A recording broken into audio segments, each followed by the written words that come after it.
Now, tonight's video is in regard to a discussion that I had with a friend of mine over the weekend.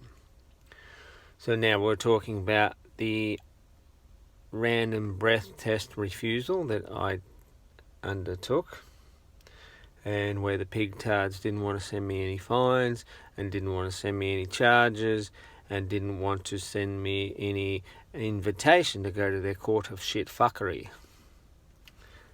Now, I'll probably start off with the concept of the license. So now what I believe the licensing is okay, so a product is manufactured. So now retailers have a license to sell that product. Then when we buy that product, then we have to have a license to use that product too. So that's my concept. But on my license, it has all rights reserved, which I wrote on there in the signature panel.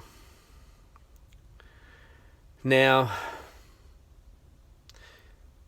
on that license, it is in a corporate fiction name. I do not admit to being that name. I use the two names that my parents gave me. I do not use the family name. I stay right away from that uppercase name. That's a trust law entity name that they created. So that's the same name as what's on your bank account. Now, my friend was asking me, why did you not get any fines? And why did you not get any charges? I go, well, it's based on statutory law. So statutory law is for the worker. So the worker's done some work at your house. So if I'm refusing the pigtards, like in their fraudulent charges or fraudulent activities of offering me a service, and I don't want their service, it's quite within my right of refusal not to accept their services. I don't have to engage their services.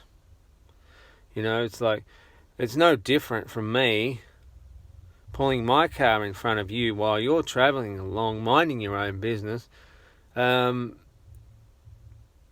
offering to stick something in your mouth, so effectively rape you, and then me sending you a statutory charge for that service. Great.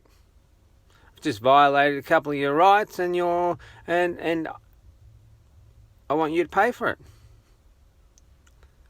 So now, the thing is, I would have dealt with that administratively, and they already know that. I wouldn't have gone around to their court of shit fuckery, and I would have requested material evidence that, do you have some evidence that I engaged in usury with you, for example? Do you have a signed contract? Do you have an implied contract? What have you got? What do you got? Have you got any video evidence that I can look at that I entered into some usury with you, as in the pigtards? So, at the end of the day, if you know your rights, you can sort these wankers out. You can stop them from stealing children. You can stop them from stealing your property. And you can stop them from, raping you. Like the young girl said to me, I'm obligated. How the fuck am I got an obligation to you? I just met you 2 minutes ago. I've got no signed instrument with you. And my instrument is with Vic Roads. So what the hell is Victoria Police doing interjecting themselves? But anyway, so I just thought I'd go over that because he was a bit unclear about, the statutory charge thing, or the charges. And there's they admit that it's statutory law, so it's statutory charge. So, if I don't engage in usury, they've got no claim. They'll probably invent a charge like eating a pie a wrong way and put a statutory charge against that. So, and at the end of the day, we're arguing whether we ate the pie the right way or ate the pie the wrong way, rather than addressing the matter of the statutory charge. So, go deal with the statutory charge and don't worry about arguing about which way you ate the pie.